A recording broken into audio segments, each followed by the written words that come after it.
Good afternoon, everyone. We'll just get started, even though people are still coming in. We've got 26 people now, which is really good. And if people come in throughout as we go, then that's fine. Just before we start, just a few points. We set this up as a meeting, so that you all have microphones, and there's also the chat function. We would love this to be an engaging conversation, and particularly at the end when we have a Q&A session for anyone who has questions or wants to share any other thoughts. But maybe just up until that point, just remember to keep on mute, because we are also recording this for later, so it'd be good for other people to be able to be able to watch through. And also, when we get to the Q&A, just so that we can structure the conversation, there is a function for putting your hand up so that we can see who would like to say something. But I'm really grateful to all of you for coming along today, for showing an interest in the developments that have happened for us as an organization in recent weeks, months, and years. And it's a great turnout we've got on the call, because we have a really big mix from all over the world, and so it could be an interesting conversation. Something to bear in mind is that some of you will know more about the work that Cohere does than others, and so if you don't know that much, it's fine. Don't be shy to ask questions. But equally, if you hear something that you already know, it might be because there are people who know a bit less. So I also want to say I've got some of my colleagues here today, which is great. They might also help answer any questions. I particularly want to introduce Chrissy. Chrissy is also helping me co-host and moderate, and Chrissy's also, yeah, there's Chrissy. So Chrissy's also done a huge amount of the work behind this rebrand. So I also want to say right at the beginning, massive credit and thanks to Chrissy for all of this hard work. Okay, so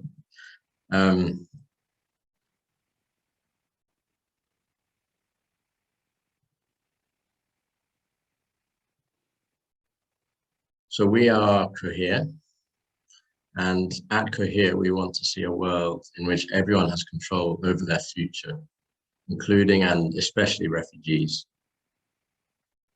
The story of refugees is not one simply of vulnerability and dependency, although refugees have gone through the traumatizing experience of being forcibly displaced from their homes and from their countries of origins. Refugees all over the world are building stronger communities and forging a path towards self-reliance in refugee hosting areas. Refugees are themselves leading the positive changes in their communities.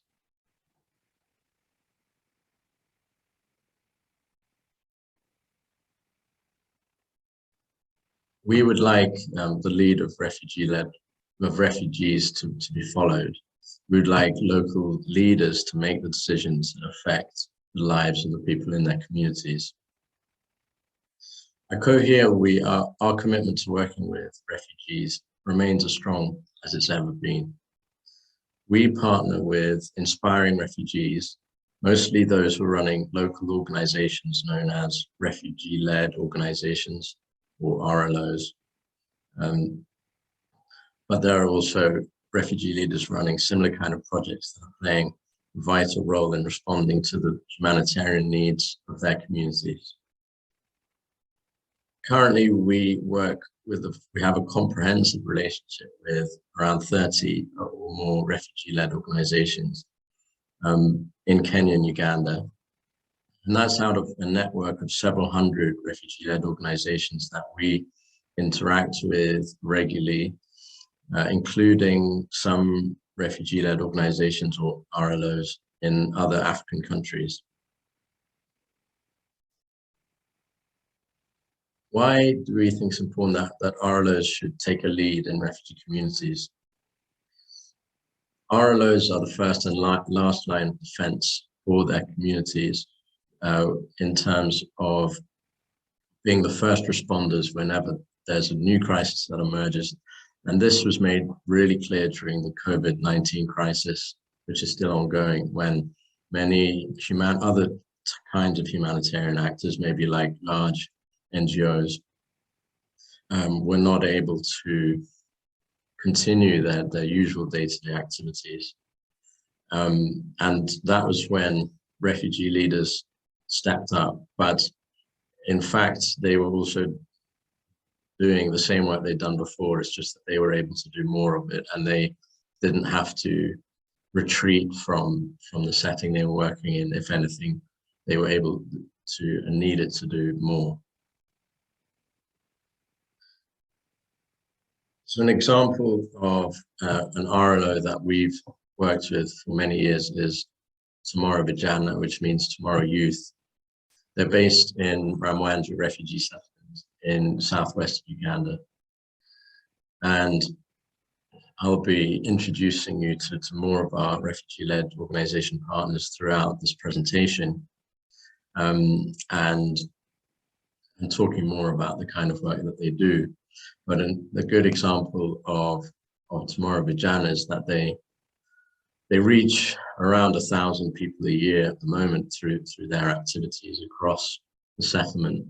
So many different activities, from education to livelihoods, as well as agriculture and environmental projects. And they really started all this themselves from an early, in 2014, 2015, when they were a small group trying to teach each other English without even any physical structure.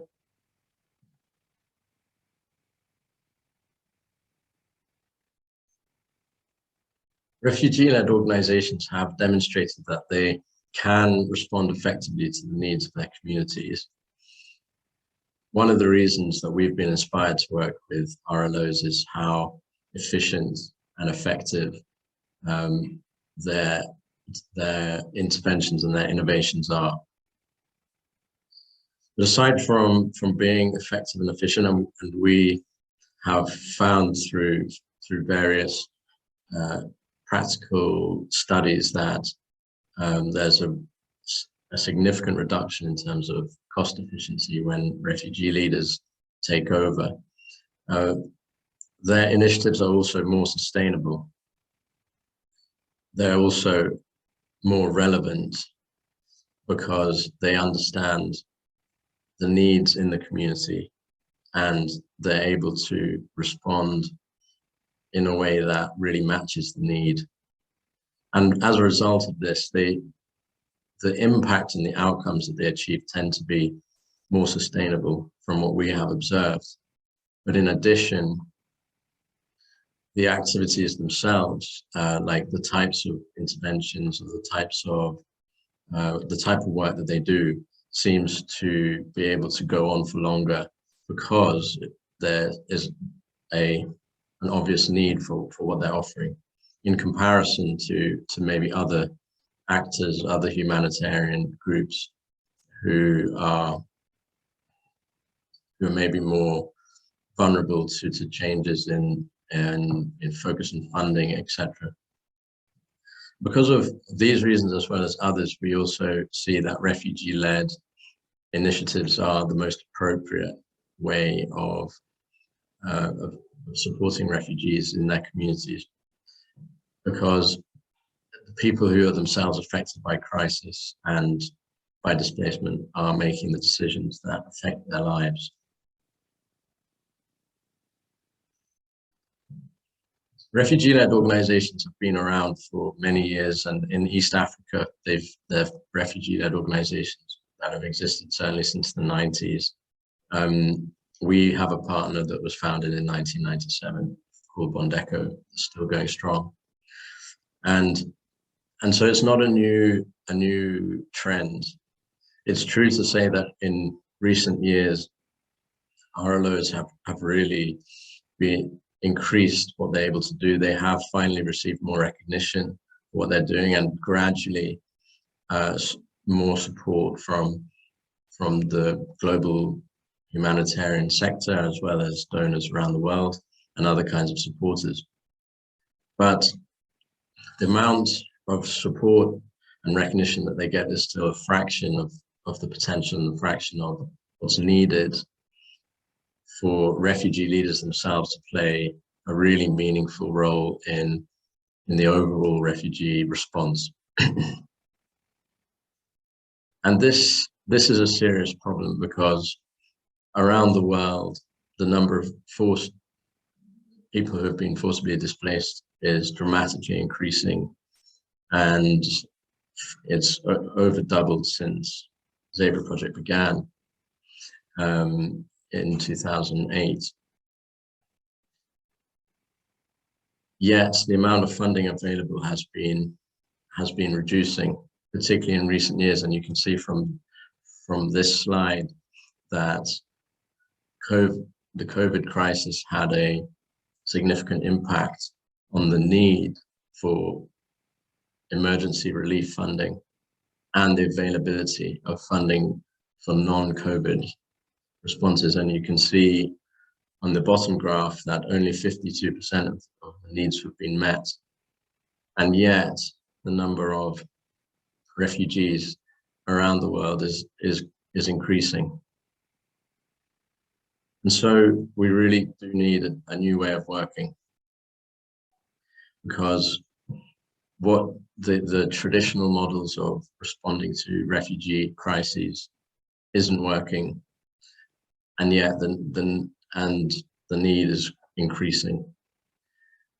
We're excited and feel positive and hopeful about this trend of refugee-led organizations and the quite rapidly increasing impact and influence that RLOs are having within the humanitarian sector. But it's really a drop in the ocean at the moment of the full potential of what could be achieved if refugee leaders really have control over the decisions that affect their communities and control over the resources that are being contributed towards refugee responses. So Cohere, we are excited to have our new brand and our new name. As I think all of you will know who are on this call, Cohere is the new name of the organization previously called Xavier Project, which began in 2008. And ever since that time, we've been focused, and we've always worked closely with refugees, and our work with refugees is what we exist for. We started out in education, and the concept at the time was very similar in many ways and principles to what we're doing now as Cohere, that we believed that there was a better future for refugees, and education was the way that we in the early years felt that we could contribute and play an active role as an organization. And so education has always been part of it, and even today, education is still central, as I'm going to show in a bit more detail in a minute. And as I mentioned before, the number of people displaced around the world has increased from 42 million people to over 82 million. But this figure, which is the official figure, as an example, doesn't include the 1 million people who have fled from Ukraine just in the last 1 week, and actually is out of date even before that. So this just goes to show how the context is changing. In East Africa, it's changed, around the world it's changed, and we have to change the way we respond. And that's why over time, we as an organization, we have evolved how we work and into the model that we have now. But this is a good example here of how education is still very central. to the end result. You know, education still is a vital, as much as ever, needed by refugee children as well as young adults, and lifelong learning as well. So to show you why I think that our current model of working as Cohere is so, we're so confident about it. This is just one example of YIDA, Youth Initiative Development Agency, one of our 33 partners. They're based in Chaka, in southwest Uganda. So YIDA run a nursery school for over 600 children. I visited there in November. It's one of the only nursery schools in the whole of Chaka settlement. And they don't receive currently any funding from any large donors to run it. They run the whole thing themselves, and they even raise the vast majority of their funds themselves. And the way they do that is by running social enterprises in the settlement, which they have started. They have some retail. They're also doing some microfinance and other financial services, which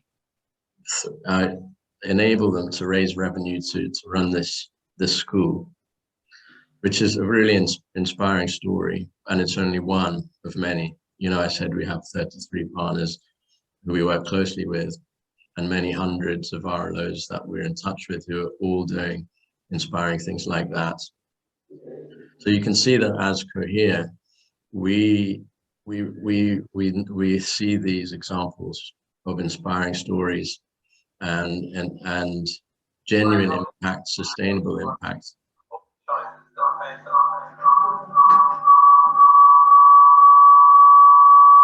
I'll just wait, but maybe Chris, if you could mute the feedback there, would be great. Thank you.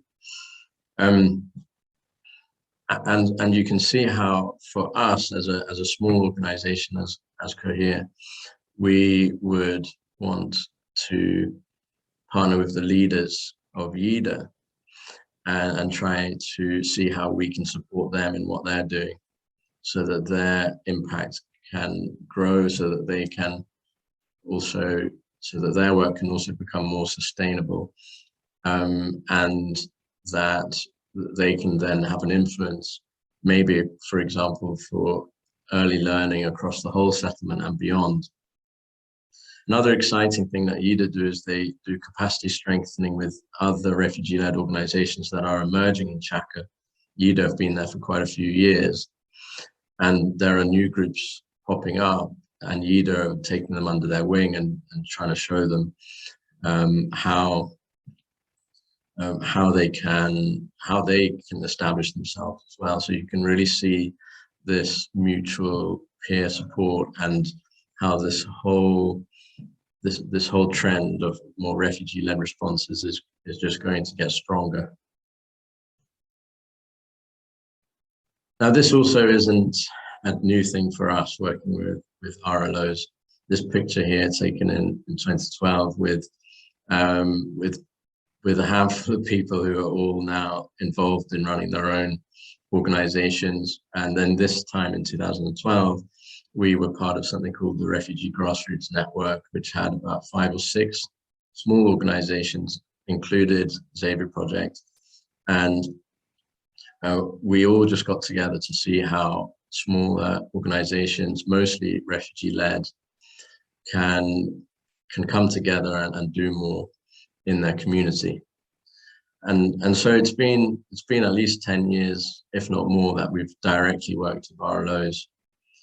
Unfortunately, everyone in that picture now looking a bit more portly and middle-aged than they were then, but the good part is that all of those organizations that we were working with back then are going from strength to strength now, and we still partner with them as well.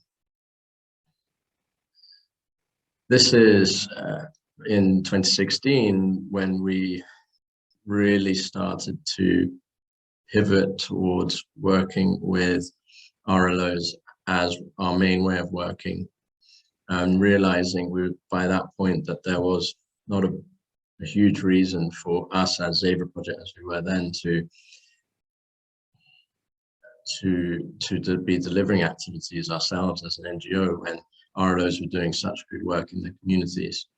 And they were really starting from scratch. This is Tomorrow Vijanda, the same group I introduced you to at the beginning, who would come together under this tree to teach each other English, being mostly, all of them from Congo, speaking French and Swahili, and English being an important language to know in Uganda. So a few years later, we, in close partnership with Tomorrow Vijana, they'd really transformed into an organization, and they're now a leading organization in the whole of Southwest Uganda. Similar to YIDA, have brought a lot of other RLOs under their mentorship, and they've created a network of 16 RLOs just in their settlement, among many other inspiring things that they've done. And this was possible partly through our partnership, which was made possible through generous donors supporting this concept in the very early stages. Cohere also carries with it the legacy of urban refugees, an NGO that we have joined forces with earlier this year, which also points to the timing for this rebrand.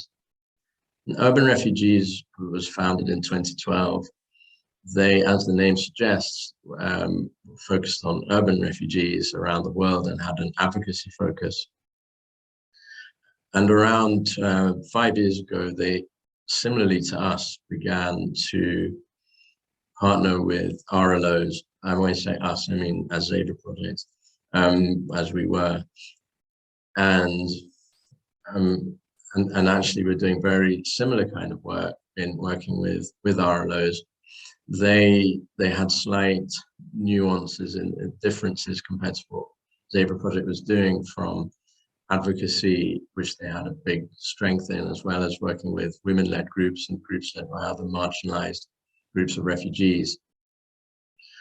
And their vision was so similar to Xavier Project's that we eventually got to the point where we realized we could do more as one organization, bringing their strengths and their experiences together so that we can really move forward together as Cohere, as one organization.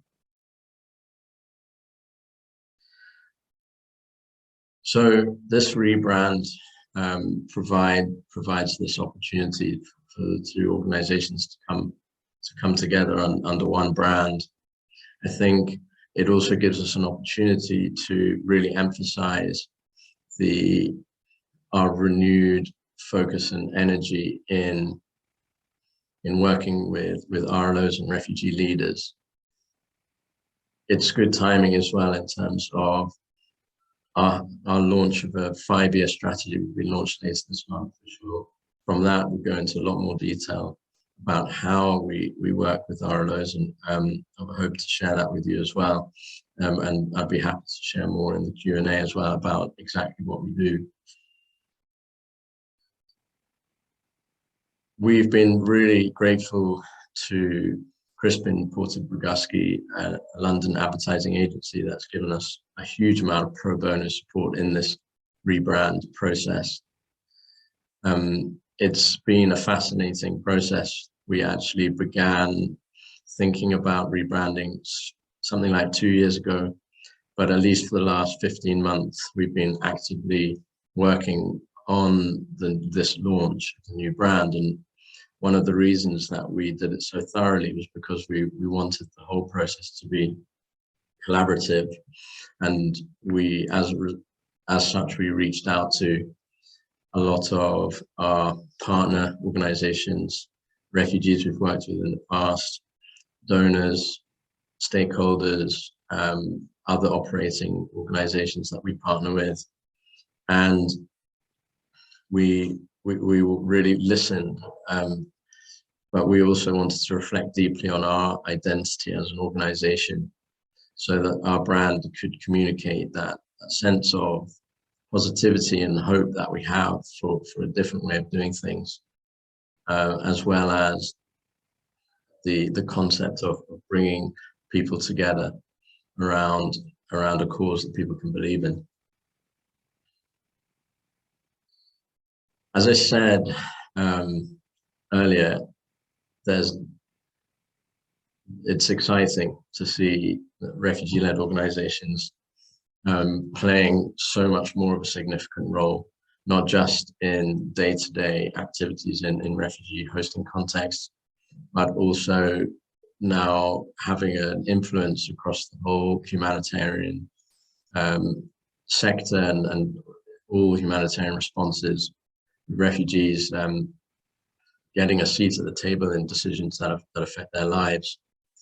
But it's still very early days, and there's still a long way to go for this idea of refugee-led initiatives, and for refugees themselves to be in control of decisions that affect their lives, as well as the resources. Is still early days, and as Cohere, we feel we're still very much at the beginning. We have a lot of positivity, but if we're going to get there, we do need help. And there's so many ways that you can be involved. And I know many of the people on this call already are very involved and very supportive of this idea more broadly. I know many of you would like to know more about some of what the refugee-led organizations are doing, and would like to better understand what it means to be an RLO. And it's great that we actually have quite a few on this call today. If you'd like to learn a bit more, we have launched a platform along with some other RLO partners called Reframe. That's reframe.network. And on that website, you can see over 70 RLOs who have their profiles, who are showing what they're doing. And then otherwise, just go through to our website, wearecohere.org, to learn of other ways you can get involved and support, donate, and just generally give us the encouragement that we have relied on from our support community for so many years. So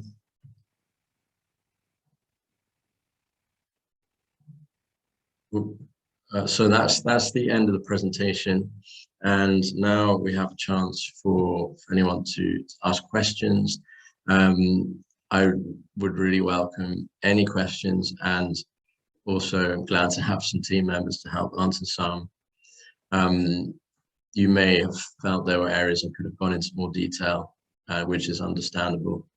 I'll be very happy to do that. So if you have any questions, please go ahead. And I don't know if maybe already there are some.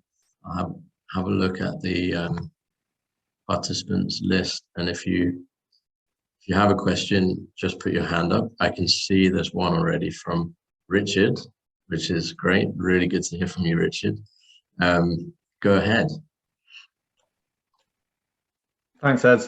Thanks, everyone. My name is Richard. I'm former employee at Xavier Project. And yeah, thanks for the presentation. It was really great to see the new direction that you guys are taking, and yeah, really welcome what you're doing.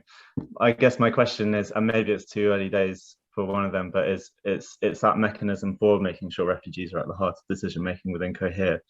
How are you actually envisaging that? Is there going to be some kind of grants mechanism, or yeah, just a bit more detail on that would be really interesting. And then kind of coupled with that is, do you see Cohere's role being more around sourcing funding and coordination and sharing best practice with the RLOs, or are there other areas that you're also looking at?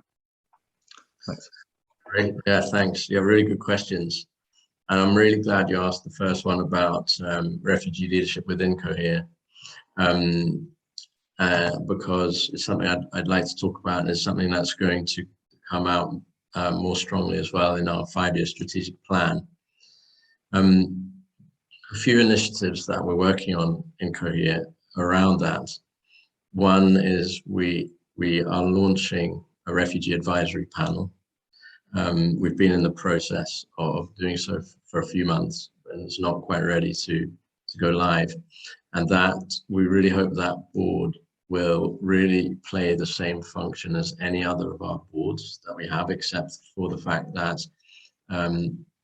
they won't necessarily need to be legally registered or play that sort of legal liability role, but in terms of influence, guidance, mentoring, to very much guide the organization just as much. That's one of a few initiatives. We also have others in terms of increasing the number of full-time staff we have who are refugees. And I won't go into a huge amount of detail on that now. Some of those are in process, and we've actually started some recruitment on that as well, so which is exciting. And because we do believe, that not if you base recruitment like that on merit, then there are so many refugees just in East Africa who have the experience credentials to really contribute to what we're doing as Cohere, as a member of our full-time team. And so that will happen more and more, and hopefully over time that will evolve so that goes all the way through to all layers of the organization. But hopefully I'll be able to share more when the strategy comes out. Just to answer your other question briefly, there are four main areas that we work with RLOs. Capacity strengthening and sharing is the first one, where we have a course which is one of the elements of our capacity strengthening and sharing, as well as just having a presence on the ground. So in all the locations we're working, we have a team, full-time team on the ground, who are just there as a as someone to talk to as organizations go through the challenges of trying to grow and increase their impact. I could talk more about our course, but it's called capacity sharing because we've put it together with contributions from all of our partners, and some of our partners are also delivering those modules to other RLOs as well. Then funding wise, we're able to raise some funds as Cohere that we can channel to RLOs, which is exciting. And actually on one of the slides which I missed, there was a point that this year we've already managed to raise $500,000 to give to our existing RLO partners through various different funding contracts that we have. And some of that we've already been able to disperse this year, but we'll be dispersing more throughout the year. But it's not all about channeling funds through us as Cohere. We're very happy, if not more happy, when other donors can directly fund RLOs, and it achieves what we want to do just as much. And then the other two, more briefly, coordination, which includes coordination amongst our existing partners, but also supporting RLOs to play a bigger role in humanitarian coordination, and then advocacy, which is advocacy led by Cohere, as well as supporting RLOs in their own advocacy initiative. So that's about as brief as I can on sort of more of the how of what we do. Yeah, cheers, Ed. Sorry, it's a big question, but yeah, thanks very much. It's a good question. Thank you. That's really interesting. Thank you. Thank you. Hey, I see Vuga. Yes, you have a question. Go ahead. Thank you very much. Vuga William, a refugee from South Sudan, based in Pagirinya Refugee Settlement in the Ajuman district. I work with the EF as executive director, and for the last 1 year during COVID-19, we have been working on house prototypes, how young people use technology and build their own resource centers, and which we are successful. And currently we have 4,200 young people that actually use the space for learning ICT basic skills. And recently this month we launched a Refugees Architecture Books Library, which is in Adjumani district, Uganda. So my question is, I got this link today. It's a little bit hard. Refugees are young people to have access on internet and electricity, and these are our challenges. My question is, how do such an initiative reach down to the remote area that can help the young people who have a talented and idea that they can socket? So I was thinking, is all well, who is responsible to take peer public resources for the young people that have idea in refugees that they could not have access to internet? Thank you very much. Thank you very much. Yes, I believe I've heard of your organization in Palarinia. Congratulations for the great work that you're doing. And I would say there are various ways that we could further collaborate with as Cohere. And also I could share a bit more about how we would like to engage more with the types of organizations you're talking about and young people in a more remote setting. So firstly, I mentioned Reframe.network, and I don't know off the top of my head if YEF is registered on Reframe, where you can upload your profile and share a bit more about the work you're doing, the needs that you have, and the ideas that you have. And we hope to continue developing that platform. In terms of our own presence in that location, as Cohere, the nearest team we have is based in West Nile, Arua, and Mvepi. So it's still a little bit far from Palarinia at the moment. Be really interesting one day for us to expand there. I know quite a few partners, including UNHCR, would like us to try and reach that far if we can. So as Cohere, we'd really like to do that.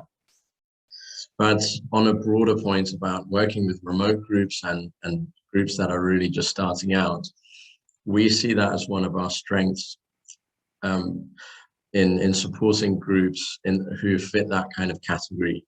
One of the reasons is that our presence on the ground means that we're not so dependent on, for example, Zoom calls, which other capacity strengthening programs might rely on remote connectivity and so on, but we do most of it, nearly all of it, in person. And partly because of that presence on the ground, we're also able to engage in different ways with RLOs who might be less established. Maybe they don't even have a bank account. Some aren't even registered, but we've still been able to partner with them because there are other ways of channeling funds. If you think of mobile transfers and even there are other ways that we've been able to support RLOs who are working in very remote locations, who are still at the beginning of their existence. We also note that there's a huge spectrum in terms of levels of experience and of RLOs within Kenya and Uganda and other countries. There are some, as I said, have been going for over 25 years. Some are multinational NGOs already receiving a lot of funding. And there are others that are just starting out. And as Cohere, we'd really like to be an organization that can identify potential leaders and leaders who are just starting in their journey right at an early stage. We see that as one of our strengths, is supporting groups very early on. And you can see from one of the slides, we're in Tomorrow Vijana in 2016, where they didn't have any structure, they weren't registered, they only just had a name. And that's where we see our strength coming in with those types of organizations. So in principle, I think we would love to do more of what you're suggesting, and hope that we will. got a few other hands up. I'm just going to look at the chat. So forgive me for trying to read some of the questions, but I think, okay, good. So we've got a couple of questions on the chat. I think, Bahana, thanks for your question. I'm going to take John Marie, he's got his hand up first, and then I'll read over your question and try and answer. But otherwise, yeah, others, anyone else who has a question, go ahead and put your hand up. I'll be happy to answer. So Jean Marie, over to you. Good to see you. Yes. Hello, everyone. So this is Jean Marie. Thank you so much for briefing us about the rebrand. Sorry for that. I'm quite in a road at the moment. But anyway, I wanted to ask two questions. But first, to say congratulations once more. I think Xavier project has been one of the leading, or if not the first organization to actually appreciate most of the refugee organizations and their work. But two questions around that. So one is, for most people who knew Xavier project as an organization that's supporting education for refugees, and they're confused of if that is continuing or how that will happen, what's their answer to that?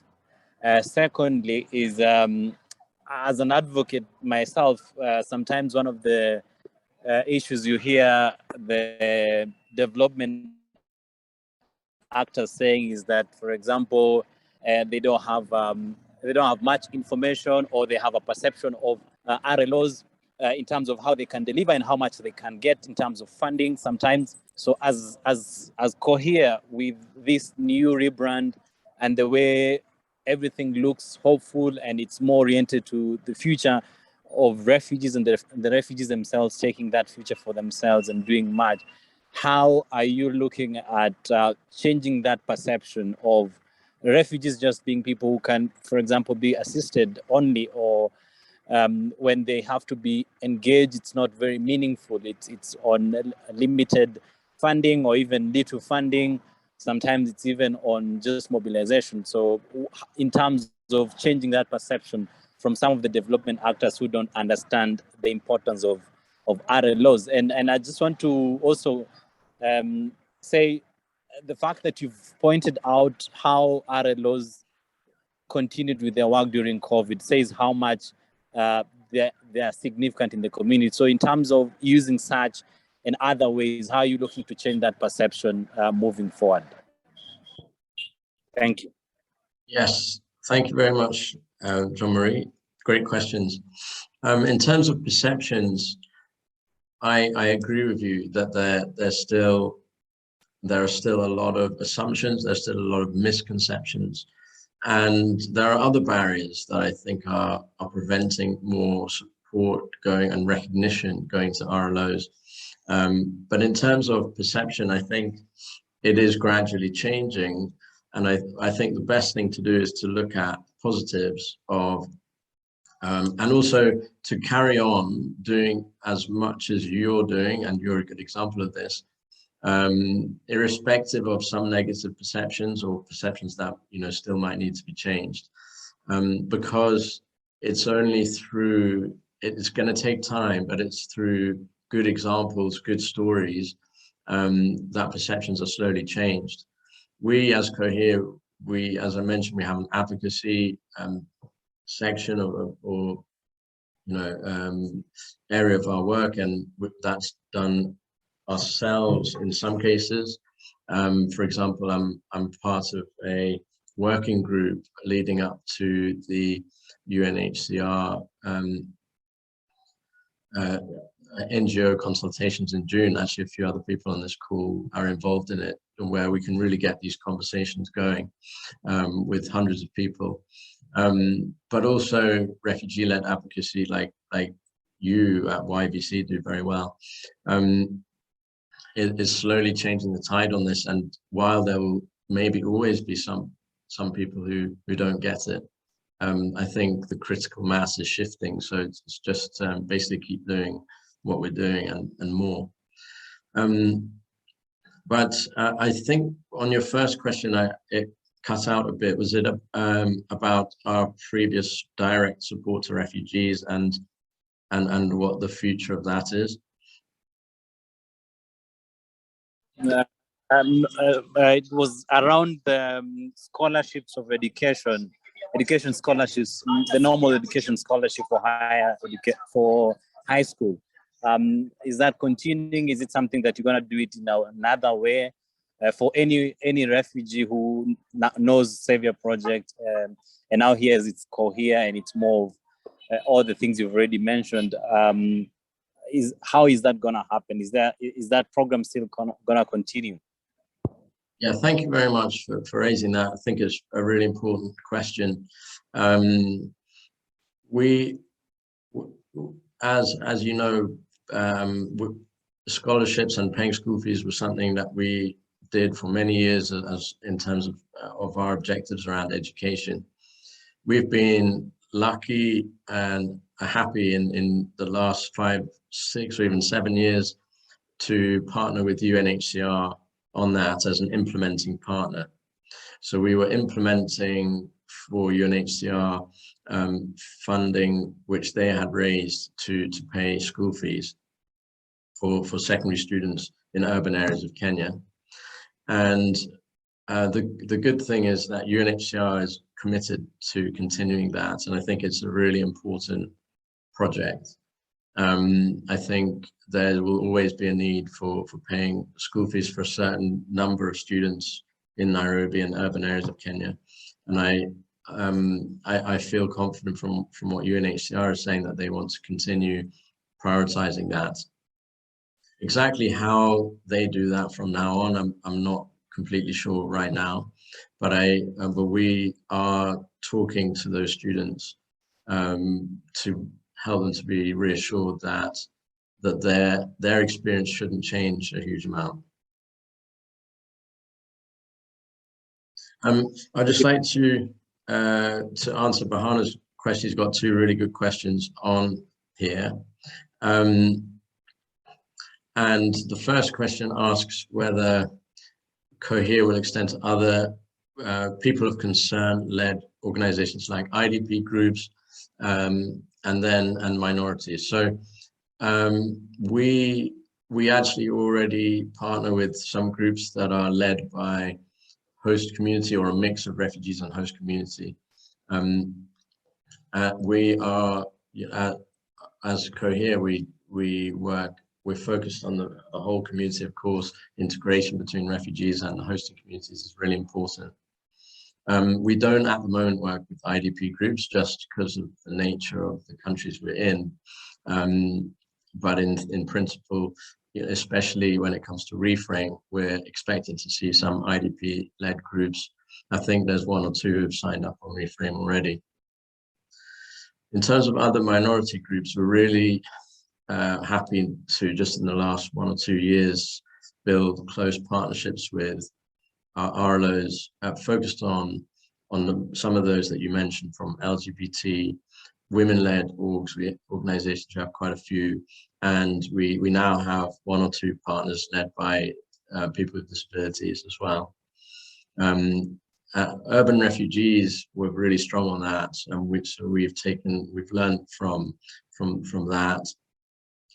Coming together with urban refugees, but we've also through an expanded network been able to work with more groups like that.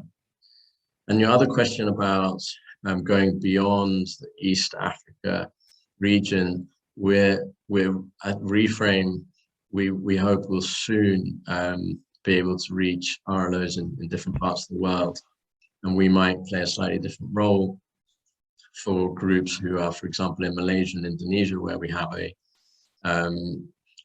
partner who's hoping to recruit some RLOs from there in the next few weeks or months. So it's and then Southern Africa and West Africa as well in the near future. So yes.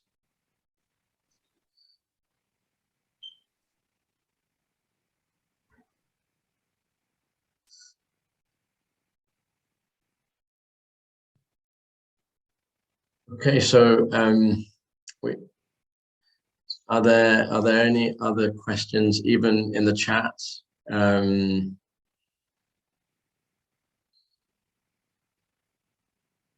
If you have a question, there's still 2 more minutes, and also it doesn't have to be a question. It might be just a comment, something that you've thought of that I haven't been able to mention today, or maybe one of my colleagues might have something they wanted to add. Yes. My name is Bizo. Diaba Bizo from L'Africana. From L'Africana in Nairobi. Mine is just to say congratulations to Xavier project for this rebranding and the merger with the urban refugee. And we believe at L'Africana that this is done in good faith in order to expand and make effective the service delivery we have been giving since your inception as an organization. We really appreciate your support as an organization, and we know that Xavier Project was the first organization to partner with us officially and support us in so many ways. You have really played a big role in our growth as an organization, and we really appreciate that.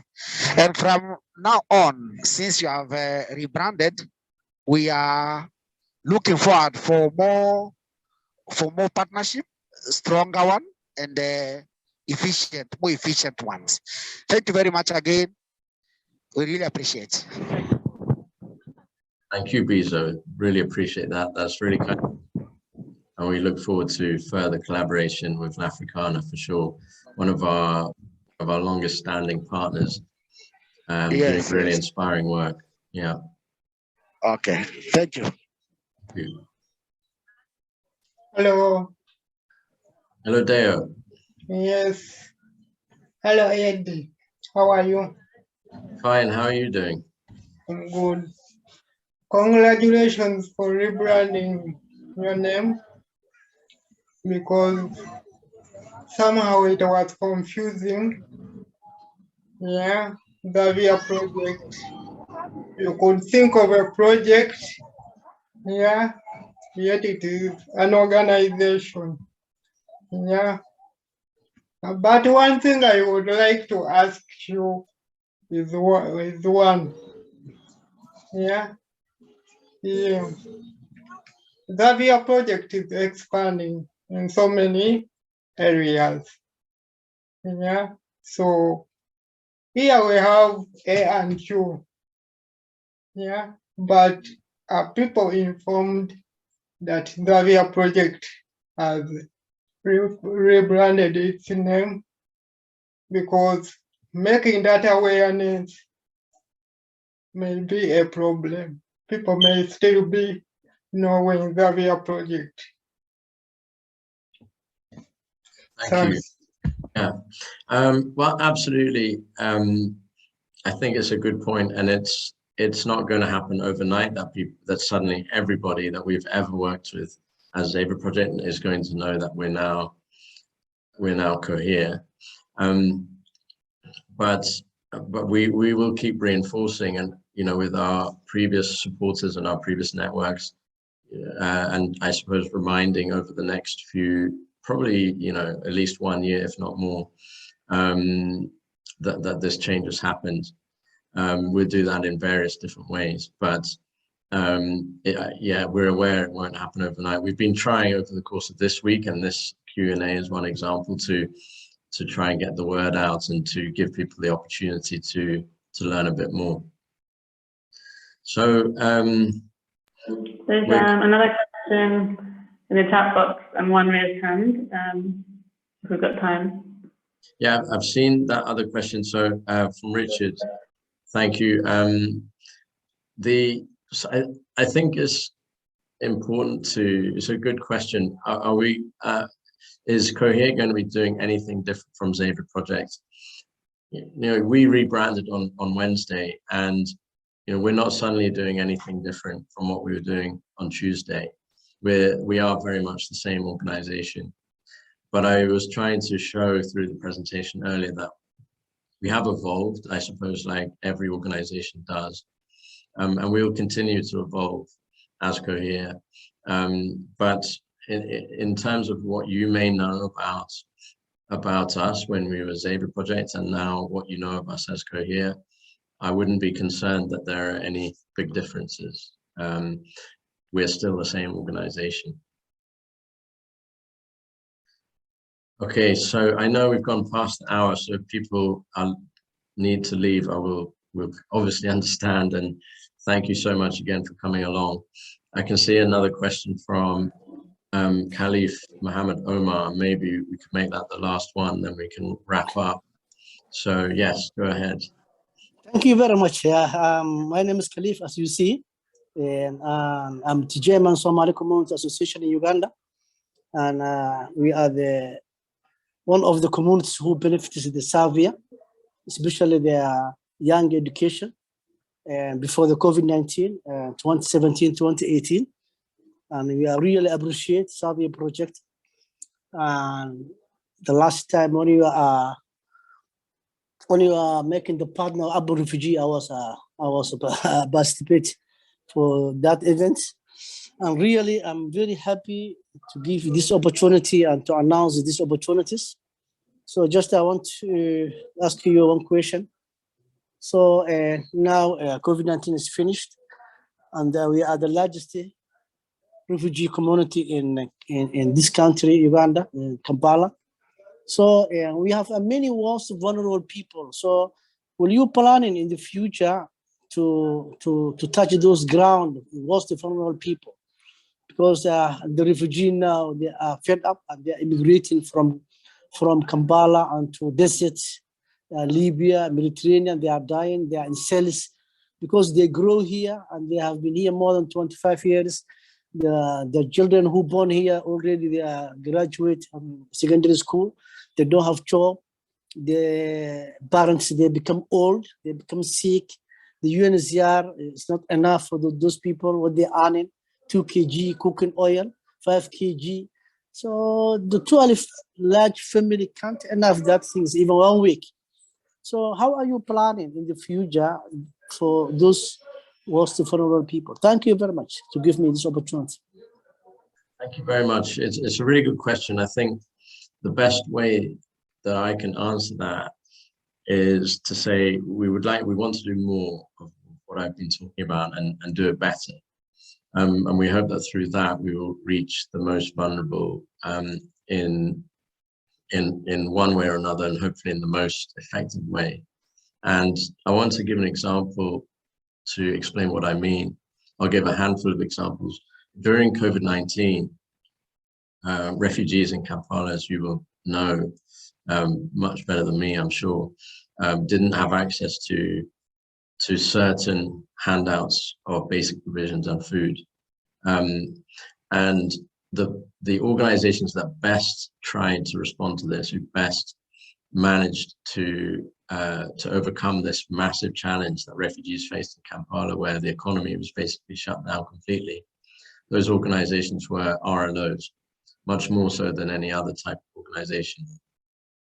So as Cohere, the best thing we can do is to try and encourage more of that type of support from RLOs and leadership from RLOs in actually reaching the most vulnerable. Given another example, in Rwanda, nearly every refugee that comes into Uganda who has albinos, go to Rwanda. There's over 70 families there with albinism, and they get most of their support from RLOs, not from any other type of organization.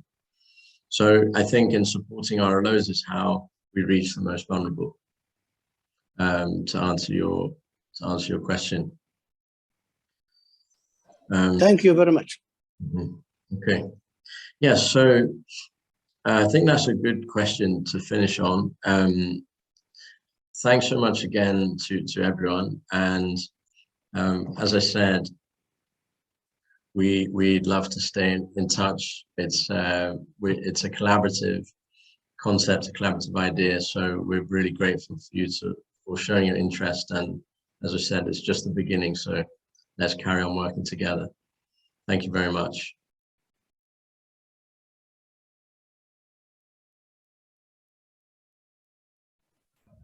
Thank you. Bye-bye. Thank you. Thank you. Thank you. Thank you.